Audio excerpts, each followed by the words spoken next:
Hey everybody, this one's probably going to be fairly quick. Today's topic is getting a frontal lobotomy. And it came from a really funny back and forth on one of my posts. I think I had a success story and somebody says, "Hey Dan, can you do a video on how we can give ourselves a frontal lobotomy so we forget about the pain?" And so before I dive in, let's just take a couple of breaths. Nice relaxing breaths at your own pace.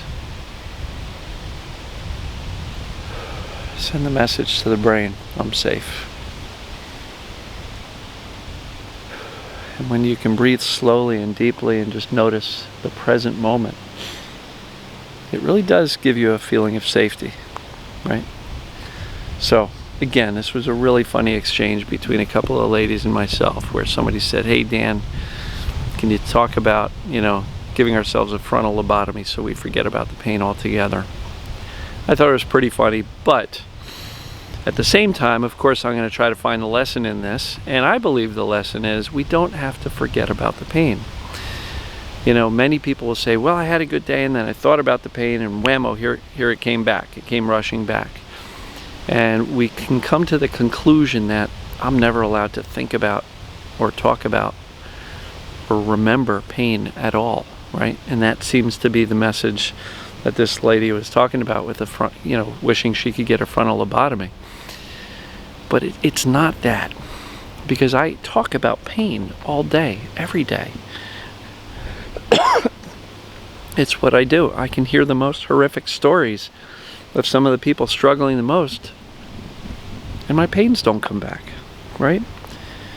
And I believe the reason for that is because I have deeply learned so much about what TMS is, what its purpose is, so much about the purpose of pain and what the brain's job is, and I've deeply learned that my body's actually okay.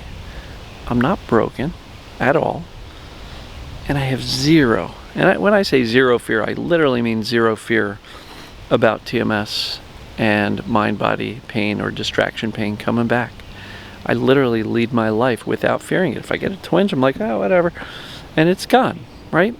Zero fear. So we don't need to remove a piece of our brain so we never, ever, ever think about pain. What we want to do is reframe it and teach our brain that pain is just a danger signal, and that the danger signal originally was TMS and this mind-body need to protect us from these emotions. But once you learn, like yesterday's video, that emotions are safe, then the brain can say, don't need that pain anymore. Those emotions are actually cool, they're all right. And so we don't have to deinstall the word pain from our lives. We just need to teach our brain pain is there to protect us. Pain is actually a good thing, because if not, you'd put your hand on a hot stove, you wouldn't feel it, and before you knew it, 10 layers of skin is off your hand and stuck to the burner. Right? Pain is a good thing. Pain is there to protect us. What we've got with TMS is just kind of a misallocated or overprotective danger alarm going off to protect us from something that really wasn't that dangerous, which is the emotions. And then again, as I've talked about before, once we get the pain, we get medicalized. We're told that our body is frail, easily broken. You've got this, that, or that wrong with you. Or, "Sorry, Dan, I don't know what's wrong with you. But nothing explains the amount of pain you're in, so get used to it. You're going to have to live with it," right? So it doesn't matter what we were told, whether we were told there's a specific abnormality that's to blame, or we were told that they don't know. And in either case, we get traumatized by the medical system and the lack of success with the medical system. And, it's really easy to just kind of believe that pain is a bad thing. Pain is awful. Pain, pain, pain. And I have so many people telling me, I yell at my pain. I'm so angry at my pain. Keep in mind, the purpose of the pain is to protect you. So if you knew, let's say you heard a fire alarm go off. At first you're like, "Oh boy, what's going on? I'm up on the 10th floor of a hotel. Better get out of here." You get out, you realize it was a false alarm. Some drunk kid just pulled a fire alarm. And Hopefully in an hour you can laugh about it. Or another danger alarm signal that might be a little less dramatic than the fire alarm going off. But you know, you're sitting there on the couch and all of a sudden a friend of yours throws a rubber snake at you. Ah! Right? You freak out. Ugh! What is that? And then you realize it's a rubber snake. And what happens to the danger alarm? It's through the floor, and all of a sudden you start laughing and you throw it back. The danger alarm here is that the brain believes these emotions are unsafe, and therefore it's doing what it can to protect you from them. Nothing more, nothing less. But then we get wrapped up in the medical system, and then the pain itself and the belief that we're somehow broken becomes the all-consuming thought process, which means the distraction is really working well because you're not thinking about your emotions anymore. You're so hyper-focused and distressed about your pain that becomes your sole focus. So the goal here is we want to teach ourselves that we're safe. And we don't make ourselves safe by eliminating the word or the physical sensation pain from our life. What we do is we kind of recalibrate the system so that the brain knows, okay, this pain to protect us from the emotions is not needed. And this pain to protect us from this body that it believes is frail and easily broken. So like, okay, I'm bending over. Don't do that because our belief is we got a bad back. And so that's a misallocated belief system. Like it's not correct. The brain just believes you're broken and believes that bending over is bad, so therefore it spikes the pain when you bend over, right? We don't have to remove the pain. We don't have to remove that word. We don't have to never hear it again.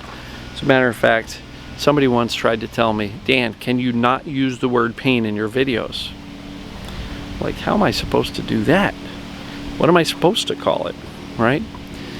And so, no, we don't want to really remove it from our language. We want to be able to speak about it in such a way that we're not triggered by it, right? And how do we do that? We need to learn that the pain from TMS is not dangerous at all. It doesn't mean there's anything wrong with our body. And as far as the emotions go, emotional pain, also not dangerous. I'm sure many of us can raise our hand and say, I've had some of the worst emotional pain ever, and I survived it. I'm still here. So pain's just there to sound the danger alarm. But it's up to us to learn what to do with that danger alarm and say, I'm good, I got it. So please, folks, don't wish for a frontal lobotomy to make sure you never even remember the word or the experience of pain. Pain's a good thing. Pain's our friend. Keeps us safe, just like our brain is our best friend. It keeps us safe. And again, if you're doing battle with your pain and so angry with your pain and you're battling your brain because it did this to you, all you're doing is reinforcing the belief that you're in danger.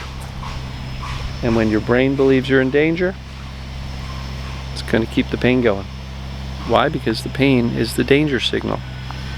So, what do you guys think? Was this useful? Helpful? Yes, it was funny. No, I don't encourage a frontal lobotomy at all. Definitely don't recommend that. But anyway, leave me a comment below. Let me know your thoughts, and we'll see you in the next video. Love you.